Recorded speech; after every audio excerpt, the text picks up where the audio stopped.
Инспекторите наведуваат дека, иако струшкото обвинителство еднаш ја отфрлило кривичната пријава, сепак вишото јавно обвинителство од Битола, постапувајќи по нивна жалба, му наложило на струшкото обвинителство да го продолжи случајот, но тие повторно ја отфрлиле кривичната пријава, поради што инспекторите повторно се жалат. Посочуваат дека обвинителот во Струга се повикува на изјави на измислени, лажни сведоци, кои во моментот на инцидентот воопшто не биле во просторијата. Го разбираме јавниот обвинител Джемал Лога, како што искаже и самиот дека многу е тешко да се работи во Струга, да си судија, обвинител, сите се знаеме и не треба да се замериме, затоа треба да имате разбирање и за нас. Ние како државни просветни инспектори имаме разбирање за јавниот обвинител Джемал Лога и за некои судии во Струга, но и покрај се и ние како државни просветни инспектори сме свесни дека инспекцијската работа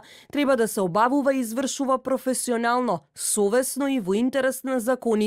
законитоста. Инспекторите бараат од вишото јавно обвинителство Битола целокупно да ја разгледа документацијата и да се има предвид дека биле повикани лажни сведоци, но и да се прииспита работата на јавниот обвинител Джемал Лога. Најавуваат и дека за целиот случај ќе ги запознаат сите надлежни домашни и странски институции.